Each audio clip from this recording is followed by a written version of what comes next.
Here is a great description of what Gothic novels are really like by Dr. Anne Blaisdell Tracy. And this is from her work, Patterns of Fear in the Gothic Novel. She argues this, that the Gothic world, above all, is the fallen world. So there's that dehumanization, something's wrong sort of theme. The projection of a post-lapsarian nightmare of fear and alienation.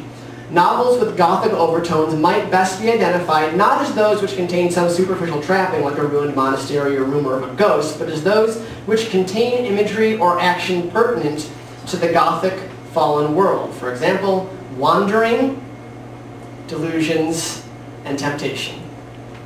Wandering through the tents was all about Harry's struggle to know what to do and was he going to be able to accomplish it, and it's the dark part of the book for Harry, and there's a reason for it. It's this sort of Gothic setting. You can't do the Gothic setting anymore of the castle. They're not in the castle. I mean, there's a default Gothic setting in every book, and they can't have that now, and so it's replaced with this sort of wandering and struggle, and of course there's delusions all throughout the series, especially when Harry can't tell what's real and what's not in his dreams and in Order of the Phoenix. And then temptation. The hallows, deathlessness, that temptation is there, and it's something that they all wrestle with and that Harry has to wrestle with and choose against.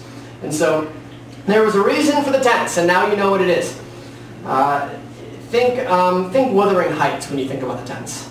This whole book of just sort of darkness and confusion, and there's no light shed in the situation, and there's no answers. I mean, Wuthering Heights is basically a book of what would the world be like if there were no selfless divine love in the world. That's kind of the idea of Wuthering Heights. Because everybody's selfish in that book. Nobody loves sacrificially. It's all just, it's darkness from start to finish. It's a fantastic book, and it's a scary book. And that's a lot of what Harry's wrestling with all through this period of time. And then you've got Matilda Bagshot and the Emerging Snake. The only real competition for scariest moment against the Infuricating is this. I mean, I read it, and I had to go back. What just happened? And read it again and go back. What just happened? That was a tough one. That was yeah. Lupin said there would be magic they'd never imagined. Magic with no explanation. It's unknown. How does this sort of thing happen? That's some freaky stuff right there.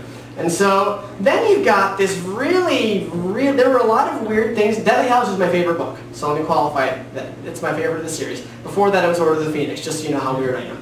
But Deathly Hallows is my favorite book. And you get this moment where here's typical Harry, he's looking for the diadem, and we're all screaming at the page, Harry, you saw this thing, you touched it, you put it underneath your book, just go get it. And Harry decides, no, I'm going to go listen to a Gothic story first. Because he basically hunts down a ghost and says, where's the diadem? Can you tell me about it? And he just sits there and gets a whole story. It's a ghost story about the Bloody Baron and this whole thing, where the diadem went. So you've got a Gothic story within the story at the climax of the book. I mean, this is sort of like the chance the ghosts get to put. They've just been funny all throughout. And now they get to have a critical role in the climax of the story, Harry finding this diadem Horcrux. Rowling is saying there's Gothic stuff in these books. And in case you don't get it, I'm going to interrupt the whole flow of this ending here and tell you a Gothic story. It's fantastic. I love it. And then the final picture, really, in this book of something Gothic is King's Cross, where you've got a little baby underneath and Dumbledore saying, you can't help it. I mean, we're kind of getting, not to be all intolerant and everything, we're kind of getting a picture of hell, aren't we? I mean, this is a picture of Voldemort's judgment for what he is. And I'm not saying that there's actually a description here of what the afterlife will be like. I mean, it's all happening in Harry's head, and there's all that mysterious play there with whether it really happened, or is it real, or is it not, and all that. But there's a picture of, you know, Voldemort casts his curse, it kind of rebounds again, or whatever it was that happened down there in front of the fire, and they both get zapped up to whatever this place is. And we know that that's Voldemort because Harry shows up and he's facing him and he's calling him Riddle, and that's the greatest thing, and he's going, I've seen what you become. And he's referring to that little baby that's screaming and cannot be helped. And to me, this is kind of a picture of what C.S. Lewis talked about when he said, if you grumble enough, you'll become a grumble. If you choose dehumanization, you will eventually be less than human. If you choose to be a monster, you will eventually become a monster. And that's what happens with Voldemort. He's lost his humanity. It's completely gone at this point. he has one last chance that Harry offers him to get it back, and of course he doesn't take it. So you get that kind of like with Dracula, with Frankenstein, and that sort of thing too, where Dracula really has no hope of redemption, except for the ending there, where it almost seems like he's a piece, and which is kind of weird. And you've got Frankenstein, Frankenstein's monster sort of ends torn at the end of that book.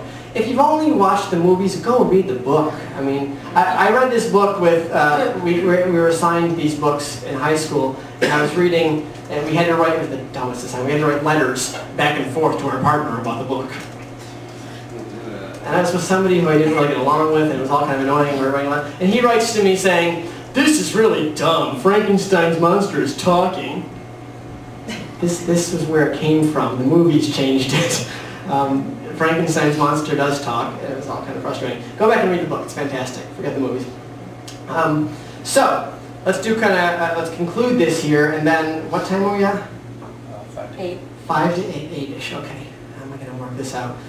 Am I going to be taking, are there questions there that I need to take? There's a little bit of a lag, but we could probably do that. Okay, I can maybe do about, not much, a few minutes of questions from here and maybe from the chat. And then we got to do books and everything, and then I have to run. I need to be out of here by 20 to what? Yeah, you can go now, and I'll just keep talking if you're planning to buy a book. Yeah, that's kind of awkward.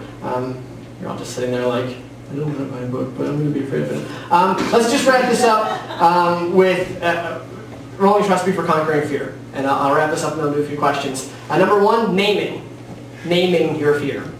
The first time Harry feels fear in the series is when he's in the cart there, or in the train with Ron, and Ron tells him again, he's heard it now for the 3rd or 4th time, don't say that name. And so Harry says, oh, okay, I never learned not to, that I shouldn't say it. And so he finally calls him you-know-who or whatever, and it says there, that was the first time he started to feel a prickle of fear. So he's learned that this guy killed his parents, that he's the evilest wizard or baddest wizard of all time, and all these things, and he's not afraid of him until we have to take his name away.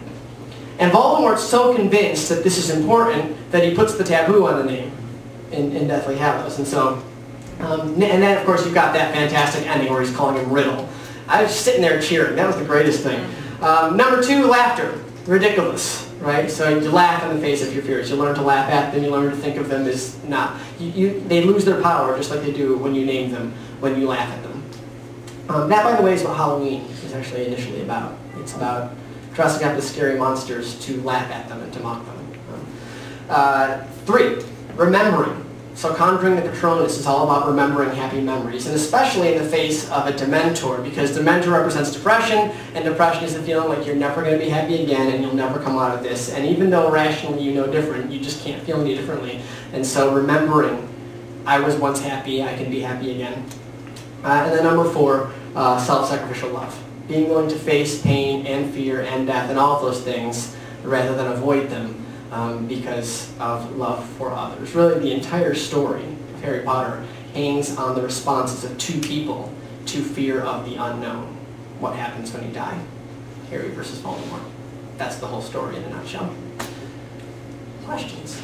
Yeah, questions from the chat and then questions from out here. Go ahead. Yeah, you can take some from here. Okay, yeah, let's start here. You're here. You came. You should get to go first. Show up. Right.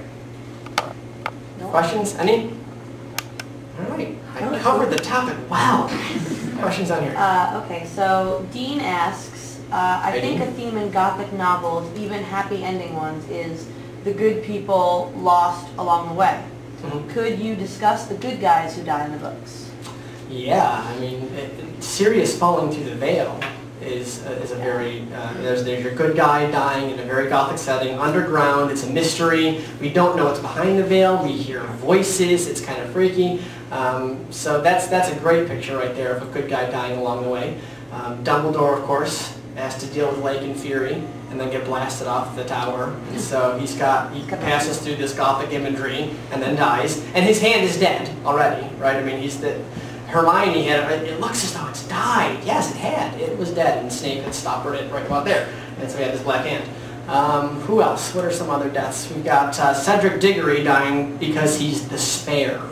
Yeah. Oh, kill the spare, the extra, the unnecessary. We've got a dark ritual to perform here. Kill that extra one so he's not in the way.